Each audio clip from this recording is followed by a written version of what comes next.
Ladies and gentlemen, I told you that this would take place weeks ago when media was saying, well, it's not that big of a deal. In fact, the Department of Justice doesn't want the Federal Bureau of Investigation to look into Biden's homes and residences because he's being cooperative and he's complying. Unlike Trump, who was negotiating in the manner that he had a right to do so with his team of attorneys, oh my God, and they still went after Trump. The narrative has changed from, my God, Trump had classified documents. How did he get those documents to, well, it's okay, I guess, if he had them. It's just that he didn't give them back to the National Archives. Well, Biden didn't even know he had these documents. Furthermore, he couldn't declassify them during his time as senator. President Obama's executive order only covers the vice president and only for information that he or she classifies originally. Furthermore, there were documents that were found during Biden's time as senator. He did not have the ability to declassify anything as senator. Big problem.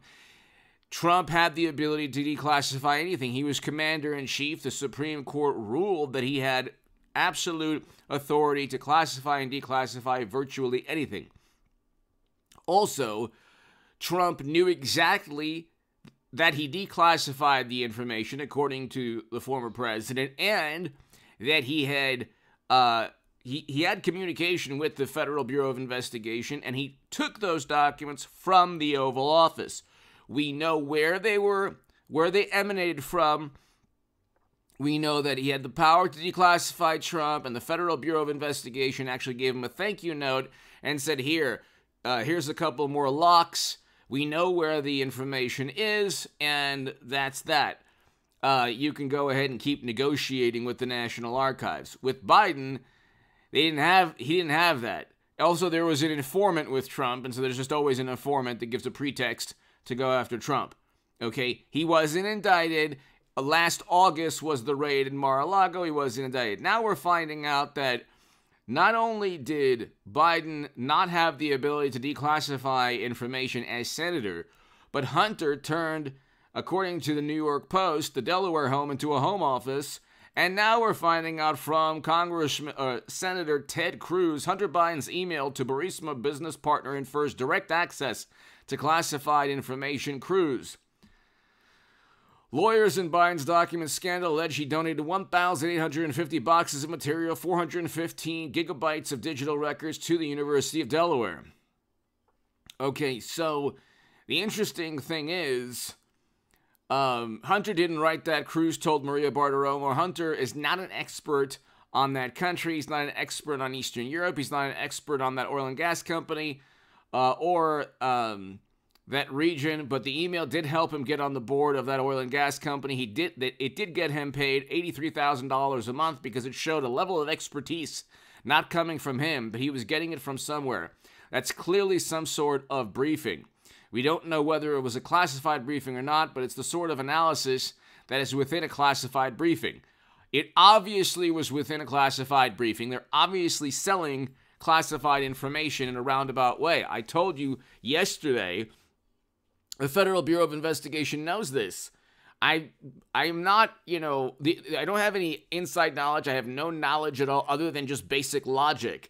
If you have a summarized version of classified data, which is kind of like what Clinton did with some of the top secret or classified data with their private servers or classified data. We don't know how they transferred classified data and top secret intel and special access program intelligence from government locations onto her servers. But we know it, like Jake Sullivan, there was one email where things were either summarized or transferred. I forgot exactly what it was about. But the notebook they took the other day was a summarized version, a summary of classified data. Now, Aldrich Ames, Robert Hansen, all of these people in American history committed the most egregious crime by selling the Soviets classified information, top secret intel, selling them, going to the embassy, Soviet embassy, and selling them and getting money, okay? That is the definition of treason. the Bidens, what they did is not necessarily that definition. They almost certainly, according to Ted Cruz, summarize the information to facilitate business deals. And I explained that in my segment prior to this one. In a sense, they're selling the classified data, but not in the same way that Aldrich Ames and Robert Hansen and I believe there was a guy named Walker, others. Okay, I forgot exactly his name. He sold even more classified data. Okay, but they're not selling John Anthony Walker. Okay, so they're not selling the data in the manner that others have sold the data, but they're doing so in a more like a roundabout manner. Anyway, hit subscribe to this channel, ladies and gentlemen. This is a huge story. I'll be on top of this all week in the next couple of weeks and in the next year. I told you, everybody, this is a completely new pendulum, a paradigm change. Hit subscribe, 8 a.m. and 11 a.m. every morning on this channel. Become a member, become a Patreon. To my super thanks, thank you. Your support is so greatly appreciated because I'm completely independent content creator and I'm funded by my viewers. So I just thank you so much. Share this everywhere and go to hagoodman.com to read my writing in The Hill, The Huffington Post, Salon, The Jerusalem Post, The Federalist, and other publications. What they did was basically a form of honest graft, okay? That's Tammany Hall. We're talking about a type of George W. Plunkett. We're talking about a type of business endeavor that is illegal or sometimes even legal, where, well, in this case, it would be illegal. They take classified data regarding what the United States is planning in terms of energy, in terms of foreign policy within that region, a region that, interestingly enough, Biden was the point man to, and his son took advantage of in terms of business deals. And then you go, and if you're Hunter or if you're people around Hunter, you utilize a summarized version of the classified data to make yourself more marketable or to give some inside information without saying, oh, this is classified data. We broke the law. We're telling you classified data. Corrupt, shady business, oil and gas company. We're not, so, and that they could have done that with a whole bunch of countries and a whole bunch of regions in the world pertaining to precious metals, commodities, fossil fuels, all the things that Democrats preach and pontificate. This is how we know. Now, I say this with love. God bless you, left, right, center, Democrats, Republicans. I'm not into tribalism. I don't care if you're a socialist, communist, never Trumper. I support Trump, but I love you and God bless you. But the honest graft took place. You'd have to be pretty naive. I don't want to say a fool, but it's a foolish viewpoint to think that classified data wasn't used in some manner. The Federal Bureau of Investigation knows this, but they also know that it's Biden and Hunter and they're Democrats. So it's a different story.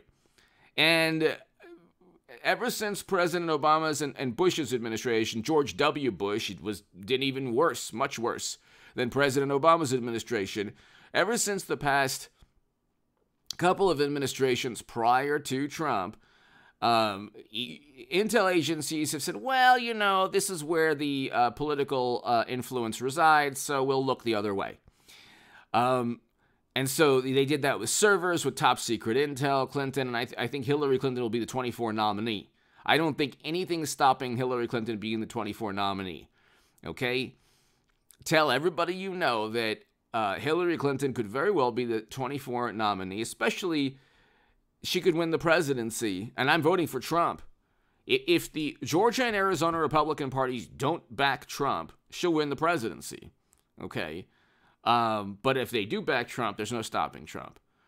But it's just a matter of utilizing inside information. That's how Pelosi beat the S&P 500 in 2018.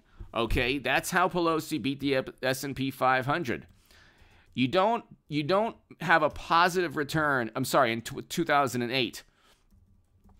You don't have a positive return in 2008 when there's a global financial collapse without inside knowledge. Okay? From 2008, this is Bazinga, 2008 to 2018, Pelosi's net worth went from $32 million to $115 million. Gee, how do you think that happened? Classified data. Same thing with Hunter and Joe. Give me your thoughts below. Hit subscribe right now. I'll be back in a couple of hours. This is huge, people. It's not just, nothing's ever gonna happen. No. Things are happening. It's huge. It's huge. You could get a resignation, an indictment. Anything can happen. Give me your thoughts. Thanks.